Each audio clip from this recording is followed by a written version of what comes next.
Sabi mo pa kay coach, 5 taon na kong hindi babalik sa Davao dahil kailangan kong iahon sa hirap ang aking pamilya. Sabi mo pa sa interview sa palarong pambansang Final MVP Award, I'm just a kid with a big dream. Hindi namin yan makakalimutan. Na matupad at makapaglaro sa mga lalaking liga. Yung batang isang nasa province o kilabukin lang is makapaglaro na sa mga UEP games. Tsaka mas gagalingan ko pa lalo at handa ako matuto pa. Sa mga batang answer nun, if meron mang opportunity na pupunta sa inyo, wag nyo nang hintayin na mawala pa. Go na talaga. Dapat yung one decision lang na kaya nyo panindigan kahit maghihirap kayo, dyan ka nag-i-improve. Tapos yung pagkakamali mo dyan ka rin natututo. Syempre, stay humble lang palagi. Wag lalaki yung ulo. Tignan nyo kung saan kayo nagsimula. Tulungan nyo rin yung mga batang nangangarap. Just a kid with a big dream.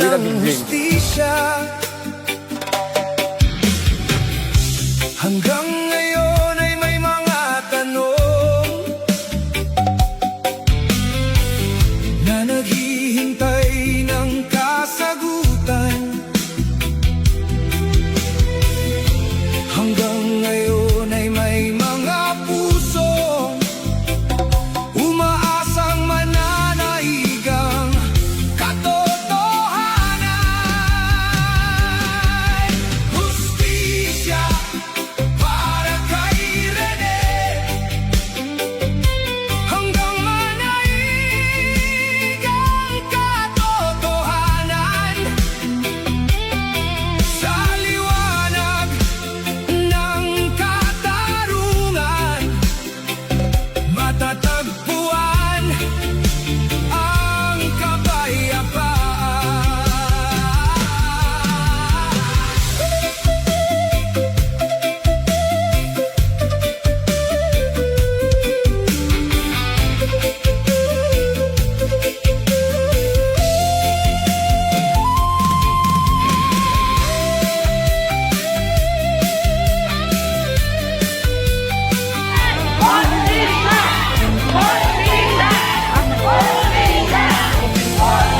So kalimog ato kita inuna-una ato ka kalimog kaya lalo na pa ang mga programa. Sandigan at hustisya ang aming panawagan. Kapag nanaigang katotohanan, gagaling ang sugat ng nasasaktan.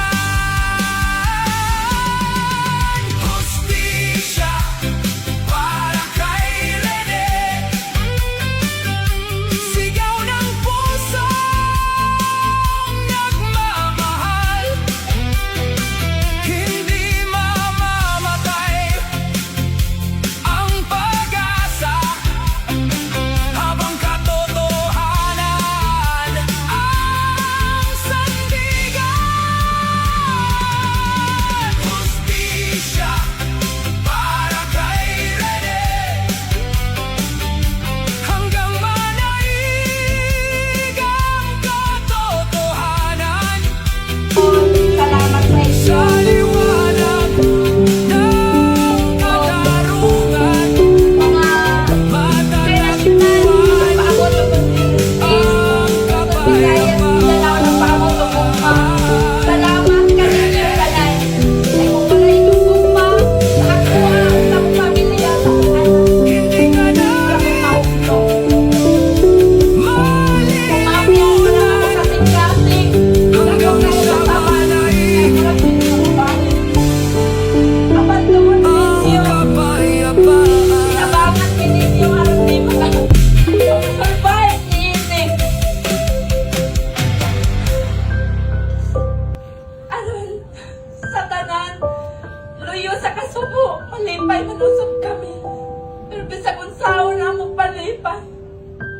Ang sakit gihapon. Karon akong giangyo sa inyo, tabangi kong ampo, makakuha kong justice. Ayaw ko ninyo pasaktin.